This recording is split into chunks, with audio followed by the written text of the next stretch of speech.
네, 서로 다른 목소리에서 조화로운 해법을 찾아가는 뉴스쇼가 선보이는 새로운 코너입니다. 불협화음. 이 제목은 불협화음인데 이제 약간 화성학과는 다르게 코드가 안 맞지만 여기에서 답을 찾아가자는 그런 의미입니다. 지금 파일럿으로 하는 건데요. 네 분 먼저 소개하겠습니다. 정구승 변호사, 이석현 시사평론가, 김성렬 개혁신당 최고위원, 그리고 김인영 전 국민의힘 부대변인 나와주셨습니다. 안녕하십니까? 반갑습니다. 안녕하세요. 젊은 패널로 하시는데 80 정구승 변호사님이 89년생, 이석현 평론가님이 빠른 87, 86입니다. 빠른 87. 또 깨알같이. 빠른 중요해요. 그럼 저도 빠른 89입니다. 빠른 89. 알겠습니다. 저 이럴 때는 마이너스를 앞에 붙입니다. 네, 전 87년생입니다. 이석현 변호사님, 김인영 네. 대변인님 87년생, 김성일 최고님이 네, 저는 82년생이라 젊다는 표현이 약간 그러긴 한데 좀 튀네. 정치권에서는 또 인정이 되는 부분이 있어서 82년생이시군요. 네, 다 같은 팔자. 아니 김성일 최고님이 그래도 초반 80년대라 약간 뒤로 이렇게 젊은 친구들 고생이 많네. 뭐 이런 눈빛이 좀 있어요. 숨기네요. 들켰죠. 네, 바로 이걸 또 지적해 주시니까 자세 똑바로 하고 아니 이게 70년대생들이랑 평론할 때 저렇지 않으시거든요. 80년대 후반생들이랑 있으니까. 항상 흰머리 분들이랑 같이 하다가 알겠습니다. 저희가 유쾌하게 좀 얘기를 했고요. 바로 주제로 들어가도록 하겠습니다. 먼저 민주당 얘기부터 짚어보겠습니다. 어제 정청래 대표가 중앙위원회에서 이재명 대통령의 과거 발언을 인용했는데 나라의 주인이 국민이듯 당의 주인은 당원이다 이렇게 했습니다. 일단 이 발언을 어떻게 들었는지 정구승 변호사님부터 얘기해 주시겠습니까? 이것 역시 다시 한번 청와대를 공격하는 발언이라고 저는 들었습니다. 이거는 사실상 당의 주인은 당원이기 때문에 청와대가 개입하지 말라라는 식의 해석이 충분히 가능한 부분이고 예. 그리고 과거에 말했던 부분들이 연속적으로 해석을 한다면 당연히 공격처럼 전 들렸고 이걸로 인해서 결국 루비콘강을 건넜다라는 표현을 이제 써야 되는 시점이 되지 않았나 싶습니다. 루비콘강을 건넜다. 예. 이석현 아십니까? 변호사님. 사실 저는 이 발언 보면서 조마조마하게 이제 당원들이나 지지층이 지켜보고 있는데 대통령이 뭐라고 해도 기차는 간다. 나는 이 명청 갈등 계속 가보겠다. 이렇게 느껴집니다. 사실 1인 1표제 도입이 좀 큰 틀에서 보면 뜬금없어요. 가장 지금 그 시급한 사안인가라고 물었을 때 아닐 거고요. 뭐 선관위 개혁, 뭐 먹고 사는 문제, 뭐 이재명 정부의 중도 실용 의제 등등 해야 할 얘기가 많은데 지지율도 이렇게 떨어진 상태에서 이게 가장 이렇게 시급한 문제일까 이런 생각을 하게 될 수밖에 없고 자꾸 이제 대통령 발언을 이렇게 인용해서 얘기하시는데 좀 선택적으로 발췌하고 인용하면 이건 약간 좀 조롱으로 느껴질 수도 있습니다. 아 그래요? 그렇습니다. 왜? 그렇죠. 이거 혹시 내 생각이 반대? 네가 했던 말인데? 약간 이런 느낌으로 소위 먹인다고 하죠. 내가 자신도 일부러 안 이렇게 썼습니다, 그 얘기했잖아. 말은. 이러군요. 그렇죠. 네. 그래서 그렇게 치면 최근 대통령의 X 메시지는 왜 인용 안 하시는지 그거는 이악 물고 지금 모른 척하고 계시거든요. 이제 그런 식의 어떤 명청 갈등이 더 강화되는 효과만 지금 낳고 있다. 예. 그러니까 전 정청래 대표가 이제 카운터 펀치를 제대로 날렸다라고 생각을 하거든요. 이게 아까 이석현 평론가께서는 시급한 일이 아니라고 말씀하셨는데 민주당 당원들한테는 이게 제일 시급한 문제일 수도 있어요. 거기다가 여기서 민주당 의원분들이 이거 반대하기 쉽지 않아요. 1인 1표제에 반대할 명분이 마땅치 않은 상황에서 예. 정청래 대표가 카운터 펀치를 제대로 날렸고 거기다가 더 나가서 완전히 이제 전당대회를 앞두고 주도권을 잡아가겠다. 예. 정청래 대표가 준비한 히든 카드 2개 중에 하나가 먼저 지금 오픈됐다. 저는 이렇게 보고 있습니다. 히든 카드 2개 중 하나 오픈됐다. 네. 김성렬 최고위원은 어떻게 들으셨습니까? 뭐 그대로 하던 대로 하시는 것 같아요. 예. 저는 뭐 정청래 대표가 취임 이후 한 번도 사실 이재명 대통령과 사이좋게 지낸 적이 없다라고 보고 있거든요. 예, 취임 직후부터 계속해서 갈등을 만들었다가 다시 수습했다가 만들었다 수습했다 해왔는데 그 전까지가 스파링이었다면 이제는 본선 무대에 올랐다. 예, 무엇보다도 정권은 유한하다라는 이야기를 던지면서 제대로 선전포고를 했고 예. 이제부터는 포격이 시작됐다라고 보고 있어요. 선전보가 시작됐다. 듣고 보니까 이거 다 두 분은 반청 같고 그러니까 죄송하네요. 좀 제가. 두 분은 약간 반청 같고 두 분은 아이고 잘 살고 있다 재밌다 요런 느낌이에요. 저는 정청래 대표의 연임이 꼭 됐으면 하는 바람이 있습니다. 네. 이게 매기는 거죠. 그렇죠. 이거죠 바로. 이게 매기는 거예요. 배부르겠다. 알겠습니다. 김윤영 전 국민의힘 부대변인이 방금 정청래 대표를 매겼습니다. 민주파출소 활동해 주십시오. 알겠습니다. 한민수 의원이 그 정청래 대표의 비서실장이죠. 한민수 의원이 대통령 순방 직후에 그러니까 돌아온 다음에 정청래 대표가 거취를 밝힐 것이다. 이게 이제 연임 도전하기 전에 좀 빨리 사퇴해라 이런 목소리에 응답할 것이다라는 얘기로 듣는데 어떻게 보시는지요? 저는 불출마 가능성은 매우 낮다고 생각합니다. 물론 지금 당의 내분을 막고 뭐 국가적인 국정과제를 나아가기 위해서는 저는 불출마를 해야 된다고 생각을 하지만 예. 이게 그거는 좀 거시적인 관점에서 본 거고 전지적 정청래 당대표 입장에서 봤을 때는 만약에 불출마를 한다면 의원 300분의 1 혹은 민주당 의원 152분의 1 아니면 4선 이상 의원인 24분의 1 중에 한 명이 되는 거거든요. 근데 만약에 지금 후보로 나선다고 한다면 뭐 본인들은 친청이라는 그 프레임 자체를 싫어하시지만 어떠한 개파의 수장 아니면 후보로서 얼굴로서 나올 수 있는 기회이기 때문에 이걸 포기하기는 어렵다라고 생각합니다. 나올 것이다. 김성렬 파리 김성렬 대통령께서는 어떻게 가장 보십니까? 나이가 든 가장 경륜이 높은 예. 패널하면서 연장자가 되기는 처음인 것 같은데. 자세도 좀 이렇게 편하게 근데 제가 어저께 그래서 사실은 저도 민주당을 떠난 지 좀 됐으니까 예. 이제 관계자들한테 좀 여쭤봤는데요. 음. 많은 분들은 사실 그 어떻게 보면은 대통령이 돌아오기 전에 돌아오고 나면 바로 사퇴를 하지 않을 거다. 그러니까 예. 연임 도전은 안 할 거다. 포기를 할 거다라고 보시더라고요.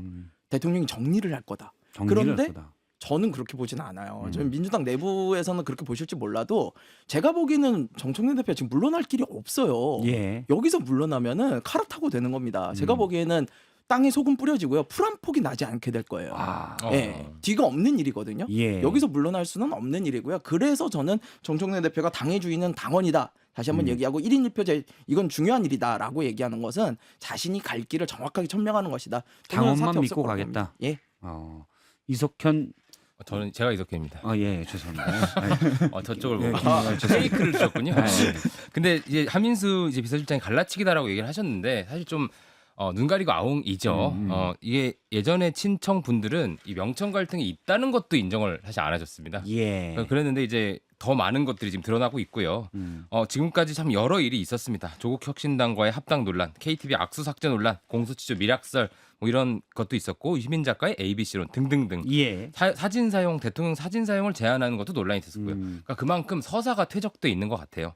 그래서 사실 생각해 보면 좀 생경한 장면이긴 한 게 정권 1년 차에 대통령과 여당 대표의 갈등이라는 게 뭐 이준석 대표의 경우도 있긴 했지만 대선 전부터 좀 누적된 결과거든요, 이게. 예. 그래서 대통령제에서 대통령 권력은 사실 엄청 막강합니다. 그런 의미에서 제가 느끼는 거는 애초에 이 갈등은 대통령이 허락한 공간이기도 했었던 것 같아요. 그러니까 그걸 이제 허락하지 않았으면 이제 정청래 대표가 이렇게까지 과감하게 하지 못했을 건데 그걸 이제 대통령께서 약간 의도적으로 허락을 한 것 같고 어디 한번 해봐라 좀 참고 지켜본 것 같은데 1년간의 서사를 지금 좀 추수하는 이만큼의 서사가 쌓였으니 민주당 지지층도 여기서 정청래 대표를 좀 치면 소위 지지층 분들도 좀 이해를 하고 납득을 예. 하지 않을까 그런 서사가 완성되는 것 같습니다. 서사가 완성되는 것 같다. 그러면 민주당 전당대회가 8월 17일 열립니다.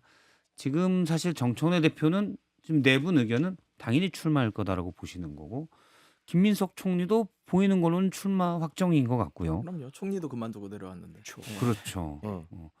송영길 전 대표도 다시 출마할 것 같은 분위기예요. 아직 모르지만 앞서 이제 김용민 의원도 고민 중이라고 하고 구도를 어떻게 보십니까? 일단 제일 경륜이 많은 김선일 총리 먼저 주시면. 저는 민주당은 결선 투표제가 있잖아요. 결선 투표제가 있는 한 사실상 지금 3자 구도를 얘기하는 건 의미는 없다고 봐요. 예. 결정적으로는 1대1 구도가 갈 건데 그 1대1이 과연 정청래 대 김민석으로 갈 거냐 아니면 송영길 대 김민석으로 갈 거냐. 저는 이 부분이 핵심이라고 봐요. 근데 정청래 대표가 만약 지금 민주당 내부에서 이야기하는 것처럼 연임 도전을 실패하게 되면 아예 철회를 하게 되면 그렇게 되면 저는 송영길하고 김민석이 붙게 될 거라고 보는데 그렇게 되면 또 얘기가 또 달라질 겁니다. 또 달라지고. 전 김민석 전 총리가 일방적으로 우세하게 갈 것 같진 않아요. 만약 송영길 전 대표와 1대1로 붙게 된다면. 그래서 저는 그 부분은 정청래 대표가 만약에 빠질 경우에는 전혀 다른 구도가 좀 펼쳐질 것 같다라는 생각이 좀 듭니다. 김민석 현 총리고 아직 이제 한석수 총리 후보자의 인사청문회가 끝날 때까지는 일단 자리를 지킨다고 했었습니다. 네. 예, 김윤혁 평론가는요? 저는 제가 볼 때는 정청래 대표는 무조건 출마할 거고 이제 송영길 김민석 두 분의 노선 정리, 그러니까 두 분 간의 정리는 안 될 것 같아요. 제가 음. 봐도 끝까지 양쪽 다 굽힐 수 없는 사유가 있잖아요. 송영길 의원 같은 경우는 지역구도 양보했고 지금 계속 양보만 하고 있는 상황에서 예. 더 양보했다가는 본인 세력 구축을 못할 거고 김민석 총리 같은 경우는 본인이 당권에 대한 의지를 굉장히 강하게 드러냈지 않습니까? 그런데 이제 와서 접는다? 국무총리까지 내려왔는데 또 당권까지 접는다? 이러면 본인 설 자리가 없을 것 같아요. 예. 그러면 세 명 다 지금 갈 수밖에 없는 상황이라고 좀 보거든요. 자, 이 상태로 가게 됐었을 때 저는 정청래 대표가 아주 영리하게 지금 세 명을 송영길 의원도 그렇고 김민석 총리 잘 공격하고 있다고 생각을 해요. 예. 최근에 그 정청래 의원이 대표가 그 말씀하셨잖아요. 노무현 씨의 얘기를 한번 꺼내셨지 않습니까? 김민석 총리는 노무현 대통령에게 큰 빚이 있죠. 그 부분까지 저는 아주 큰 그림을 보면서 정청래 대표가 잘 이끌어 나가고 잘 공격을 해가고 있다고 보거든요. 예. 그래서 전 정청래 대표는 절대로 포기하지 않을 거고 나머지 두 분 또 포기하지 않는 상황에서 일단 셋은 나올 거고 무조건 3자 구도로 간다고 좀 봅니다. 요거 이제 저희가 구도상은 상수고 네. 누가 우세하거나 유리할 거로 저는 보십니까? 원래 그러니까 국민의힘 기준으로 봤었을 때는 당연히 김민석 총리가 유리해야 되는 거거든요. 대통령이 밀어주는 픽이 유리한데 예. 근데 민주당 같은 경우는 제가 전당대회를 보니까 대통령이 민다고 해서 꼭 되지는 않더라고요. 좀 민주당을 한번 또 매기셨어요. 그리고 은근히 조롱을 잘 하는. 매기시네요. 배가 많이 부르네요. 그리고 거기다 보면 한민수 의원이 청와대나 친명계 불출마 압박도 느낀 적 없다라고 얘기하셨는데 이거 청와대 관계자분들이 들으면 굉장히 불쾌할 얘기거든요. 예. 시간을 여러 번 줬는데 나는 못 들었다. 우리는 못 들었다. 이거 결국 되게 정청래 대표가 자신감이 보이는 일종의 자신감의 표현이라고 생각되거든요. 그러면 전 정청래 대표가 아직까지는 유리한 거 아닌가. 아직까지 유리한 건 네, 그렇게 아닌가. 봅니다. 정구승 변호사님은 어떻게 보세요? 일단 제가 그 야당 얘기가 나올 때 싸움 붙이는 걸 되게 즐겨했었는데 이게 오늘 거울 치료를 제대로 해서 좀 반성을 많이 하게 되네요. 이게 미러링이다. 예, 이게 미러링인 것 같습니다. 예. 지금 제 생각에는 일단 그 송영길 의원 그리고 김민석 총리 그리고 정청래 현 단대표 모두 다 출마하실 거라고 보는데 저는 김민석 총리와 송영길 의원 사이에서의 그 교통정리는 쉽게 될 거다. 왜냐하면 이제 그 송영길 의원이 이미 말할 때 정청래 당대표가 나오면 본인이 출마하겠다라는 전제 조건을 달 정도로 정청래 견제를 위해서 나온다라는 걸 기치로 예. 내세우기도 했고 그리고 청와대 입장에서는 송영길 의원에게 꼭 양보뿐만 아니라 해줄 수 있는 것들이 많죠. 특히 뭐 외교부 장관이라던가 이런 식으로 내각으로 끌어들이는 방법이 있기 때문에 그 부분은 충분히 소통이 될 거고 그리고 김민석 총리와 송영길 의원 사이에 지금 지지자들이 사실 반청으로 뭉쳐있기 때문에 지지자들을 공유하는 부분이 있어서 예. 만약에 정청래 당대표께서 다시 출마를 안 하신다고 하면 그 사이에서는 가볍게 정리가 되지 않을까 싶습니다. 아, 그 사이에서는 가볍게 네. 되고요. 예. 사실 뭐 결선이 있기 때문에 이거는 그러니까 친청과 반청의 세대결이 이번에 나오는 건 아닌가 뭐 이렇게 또 보는 분들도 있어요. 그렇죠. 그 이석현 세대결이 평론가님? 분명하게 작동을 할 것 같은데 뭐 전 짧게만 말씀드리면 송영길 의원이 상당히 지지층 내에서 호응을 얻고 있는 건 분명한데 예. 이번 당대표 선거는 사실 이재명 정부에 상당히 명운이 걸린 중요한 선거가 될 거라서 상당히 유권자들의 반응성, 당내 지지층들 반응성이 굉장히 높을 겁니다. 그래서 결선 투표도 있기 때문에 사실상의 유권자 단일화는 분명히 있을 거고 예. 두 분이 만약 합의를 안 되더라도 그래서 특히 이번에 여당의 당대표 선거는 대통령의 배팅이 가장 강력하게 작동할 수 있는 선거라서 지난 전당대회는 명심 시그널이 없었거든요. 사실. 그렇죠. 예, 그렇기 때문에 이번엔 누가 봐도 명픽이 누군지 알 수 있는 상황입니다. 그런데 이제 민주당 분들이 좀 이 구도를 좀 잘 설정해야 된다고 생각하는 게 지금 조금 권력투쟁적 성격으로 자꾸 나아가요. 인물과 세력의 충돌로. 이게 사실 근원으로 따지고 들어가면 노선적 차이가 있긴 있습니다. 예. 중도 확장을 하는 분들과 또 이념적 전통적 의미의 민주당의 가치를 실현하는 분들. 그러니까 이 노선적 차이를 부각하고 그 부각한 결과를 국민들한테 보여드리면 사실 굉장히 남는 선거입니다. 이게 좋은 선거가 될 수 있고. 근데 지금으로는 약간 서로 이제 사생활 공격도 하고 막 이런 파묘 대첩이 될 수도 있겠다. 이런 걱정은 좀 드네요. 파묘 대첩이 될 수도 예, 있겠다. 저도 그 부분에 진짜 동감을 하는데요. 사실 전당대회를 통해서 얻어야 되는 거는 당의 비전과 목표예요. 그러면은 노선을 가지고 투쟁하는 게 맞습니다. 그래서 지금 말씀하신 것처럼 중도 확장성을 가져가느냐 아니면 원래 전통적인 이념을 가지고 더 지키고 가느냐 이런 부분에 대해서 붙어야지 당의 방향성이 정해지는 거거든요. 근데 예. 지금 그 싸움이 아니에요. 지금 친청 대 반청이라고 그러셨지만 저희가 보기에는 친청 대 친명의 싸움이 돼버렸어요. 이렇게까지 돼버리면은 만약에 친명 세력이 지게 됐을 경우 그렇게 됐을 경우에 국정의 혼란은 제가 보기에 피하기 어려울 겁니다. 왜냐하면 대통령이 직접 이렇게 미는 사람이 나타났는데 그 여당 대표가 되질 못해요. 그럼 만약에 친청이 되고 나면 대통령이 협조를 할까요? 여당과 대통령이 불협화음이 나기 시작하면요. 예. 이 부분은 되게 어려워지는 상황이 될 거예요. 이거는 사실 이석현 평론가님께서 그 모 유튜브 매체를 정치 군수업자라고 얘기했는데 그분만 사실은 이득을 보는 구조예요. 김어준 씨 예. 얘기입니다. 실명을. 뭐. 예. 왜냐하면 왜냐면 이렇게 갈등이 커지면은 김우준 씨만 이익을 네, 본다라고 그리고 이석현 평론가와 이석현 평론가가 얘기하셨습니다. 저를 네. 욕해 주십시오. 경공 출연은 넘어갔어요 이제. 네, 근데 왜 그러냐면 지금 노선 갈등으로 가야 건강한 선거가 되고 남는 게 있는 선거가 될 텐데 정치 군수업자들 입장에서는 그렇게 할 이유도 없고 그렇게 해서는 선명성도 그리고 유튜브 조회수도 나오지 않을 거예요. 그렇기 때문에 더욱더 개인에 대한 사생활 공격, 인신 공격으로 흘러갈 거고 그렇게 해서 갈등이 더 커져야 사실 정청래 당대표가 이기든 지든 본인들한테는 지지세가 강해지든 아니면 그 청와대가 어떻게 보면 한번 꺾여갖고 또 정권이 불안해진다고 하면 다시 한번 계속 분노 아니면은 계속 이슈를 이어갈 수 있기 때문에 그분들 입장에선 사실 꽃놀이패를 쥐고 있다고 생각을 합니다. 그런 점을 생각했을 때는 지금 그 대형 유튜브를 지지 기반으로 삼고 있는 정청래 당대표 입장에서도 노선 투쟁으로 갈 그 이유도 없고 그래서 그 정말 소위 말하는 저열한 싸움이 될 가능성도 높고 그 결과 역시 그렇게 긍정적이진 않을 것 같다라는 걱정이 들고 있습니다. 근데 사실 이전에 유시민 작가가 ABC 이론을 들고 왔었고요.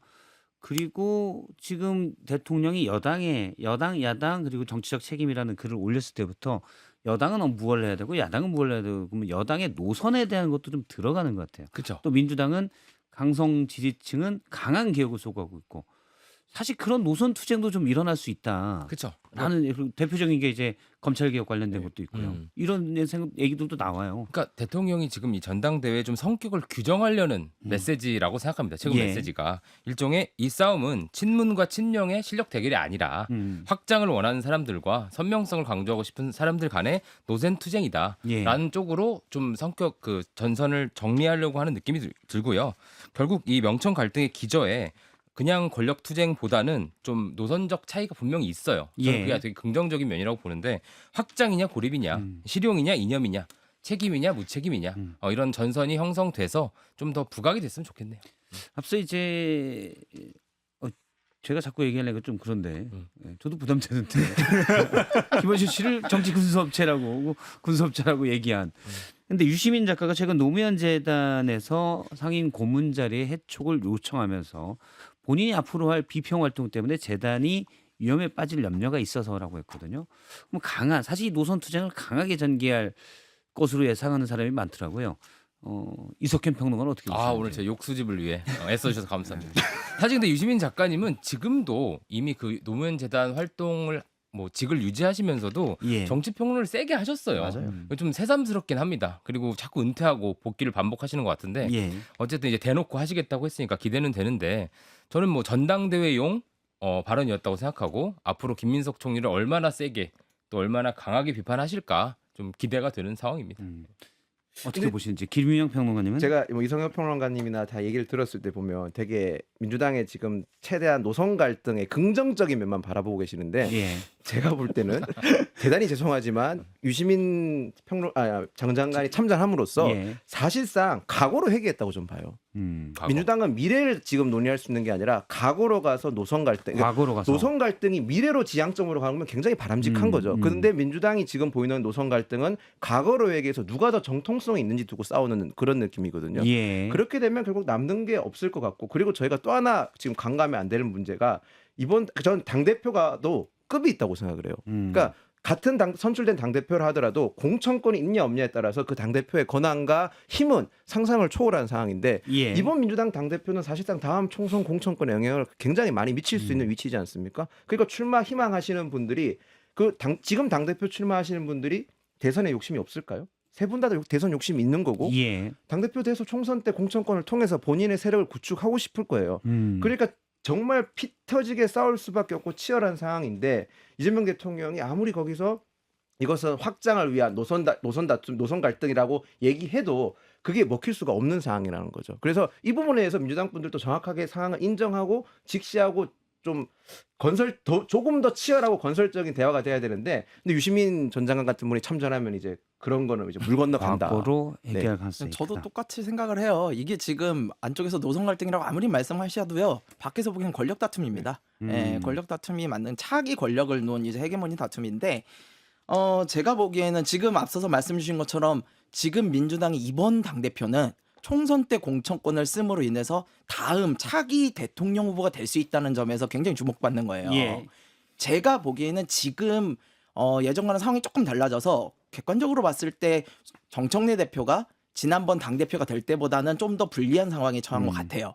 지금 어쨌든 금송 연합군이 지금 청나라를 공격을 하는 이런 모양새인데 예. 청나라가 혼자서 버티긴 조금 어려운 것 같은데 청나라한테 묘수가 하나 있어요. 어허. 뭐냐면 지금 정청래 대표를 지지하지 못하는 사람들의 많은 사람들이 사실은 대통령으로서의 정청래가 과연 어울리는가에 대한 의문점을 좀 가지고 있어요.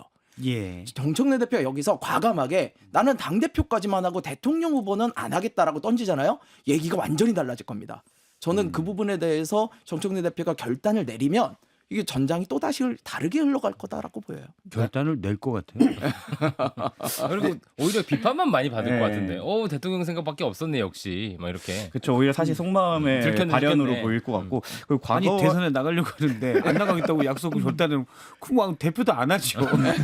네. 그리고 과거로의 회기 권력 다툼이라고 하는데 전 노선 갈등도 본질적으로는 권력 다툼이 맞고 어떠한 세력이 그러니까 과거로 회귀하려는 세력이 권력을 획득하느냐 아니면 중도 실형이나 미래로 나아가려는 세력이 권력을 획득하느냐 싸움이라서 사실 동전의 양면이라고 생각합니다. 그래서 지금 중도 실형을 얘기하고 미래를 말하는 사람들이 이긴다면 앞으로 나아갈 거고 유시민 전 장관처럼 와갖고 과거로 우리가 순혈성 아니면 어떻게 정통성이 있는지를 주장하시는 분들이 이긴다면 과거로 회귀되겠지만 이 싸움 자체가 과거로의 회귀를 방향성을 갖고 있는 건 아니다라고 말씀드리고 예. 싶고 그리고 말씀하신 대로 당대표 그 권한이 이번에 엄청 세일 거예요.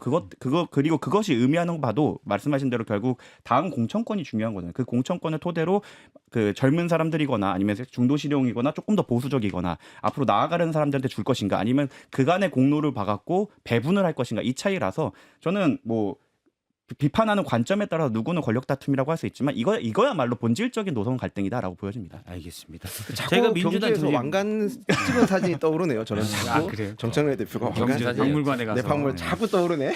네, 민주당 얘기를 쭉 했는데 국민의힘 얘기를 이제 하도록 하겠습니다. 아유 신나네요. 이쪽에 이제 팔을 걷고 계세요. 팔을 걷고 계신 분들이 있고 국민의힘이 내일 의원총회를 열기로 했습니다. 장동혁 대표의 리더십 거취 이 문제를 논의할 건다고 하는데 일단 김성렬 최고위원님 나무당이니까 어떻게 보십니까? 나무다. 글쎄요. 지금 국민의힘 사정도 좀 만만치 않다고 봐요. 사실은 국민의힘 입장에선 지금이 굉장히 찬스입니다. 지금 민주당이 어쨌든 전당대회를 앞두고 내부 분열 파음이 나오는 이 상황에서 오히려 더 좋은 기세를 몰고 지금 지지율도 올라가기 시작했잖아요. 예. 네, 그렇다면은 이 기회를 잡고 선관위 특권 같은 걸 강하게 밀어붙여가지고 이번에 야성을 제대로 보여야 되는 타이밍인데 그거를 못하는 것 같아요. 예, 지금 오히려 이 안에서도 또 다시 자기들끼리 싸움을 벌이려는 모양새가 보이는데 예. 이렇게 되면 국민들이 과연 국민의힘에 뭘 기대할 수 있을까요? 저는 이렇게 가는 거는 본인들에게도 매우 좋지 않다고 봐요. 매우 좋지 않다. 예. 이석현 변호사, 이석현 평론가님. 네. 첫날이니까. 아, 예. 죄송합니다. 사실 그 오늘 의총도 하고 뭔가 경론이 이루어질 것처럼 기대를 하시는 분도 계신데 죄송한 말씀인데 별일이야 있겠습니까? 라는 생각이 좀 드네요. 좀 실기했다고 봅니다. 장동혁 대표 사퇴 문제로 지금 제일 얘기가 될 텐데 예. 지금 아무래도 선관위 문제가 연명치료제로 상당히 기능하고 있는 거 분명한 것 같고요. 장동혁 대표 입장에서 이제 사골 세트처럼 무려먹고 있습니다. 그리고 이 의제가 장동혁 대표의 어떤 지지율 혹은 국민의힘의 지지율을 너무 높여주고 있어요. 지금 이제 뭐 수원 왕갈비 통닭처럼 장사가 너무 잘 되는 거예요. 지금 불필요하게. 그래서 지지율이 오르니까 여당 지지율보다 높은 지지율의 야당의 대표를 어떻게 끌어내린다고 할까라는 논리적 귀결이 나와버리는 거고요. 또 하나는 장동혁 대표는 멘탈이 뉴노말입니다. 지난 지방선거 내내에도 이런 전국적 비판을 받으셨어요. 예. 거의 월드컵 10개에 가까웠습니다. 남녀노소를 불문하고 놀리고 그랬던 것 같은데. 저는 지지했습니다. 아 그래요? 그러니까 전략자산으로 그렇죠. 자꾸 다 매기고 조롱하고. 근데 그때도 버티셨던 분인데 지금은 그때보다 상황이 훨씬 좋아요. 그래서 사퇴를 알아서 이렇게 염치를 가지고 하시기에는 없다. 어려울 것 같다 이런 생각이 듭니다. 예, 평론가인데 제가 변호사라고 잘못 소개해서 죄송합니다. 근데 딱 보기엔 변호사예요. 좋네요. 네. 전문직. 예, 그러면 김용현 국민의힘 전 대변인은 어떻게 보시는지? 일단은 오늘 의총은 저는 이제 예측되는 시나리오가 있어요. 일단은 재선거, 그다음에 선거 소총으로 침대 축구를 할 것 예. 같습니다. 지도부는 이제 침대 축구를 통해서 계속 시간을 지연을 할 것 같아요.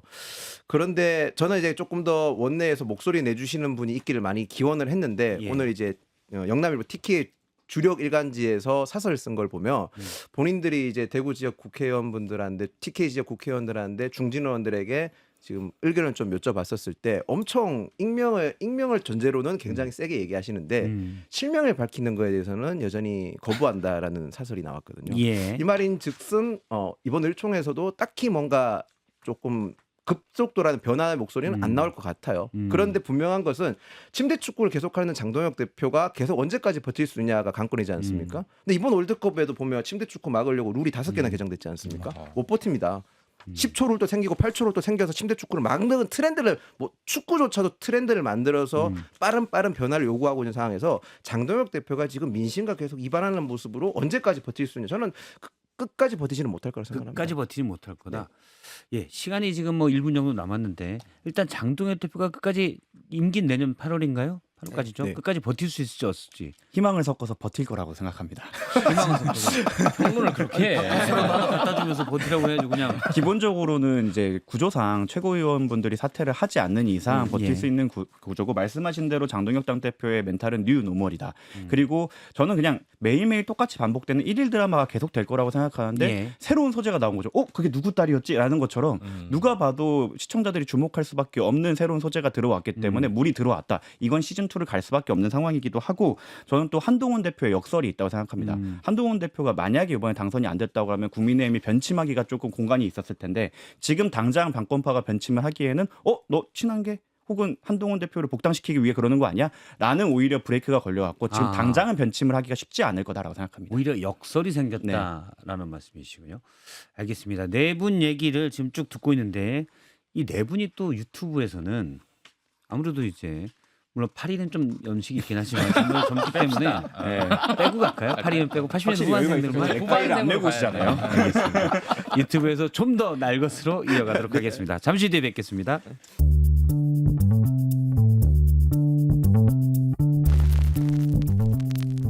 박성태의 뉴스쇼는 여러분의 참여를 기다립니다. 구독과 좋아요, 댓글 잊지 않으셨죠? 평일 아침 7시 10분 실시간 라이브도 참여하실 수 있습니다.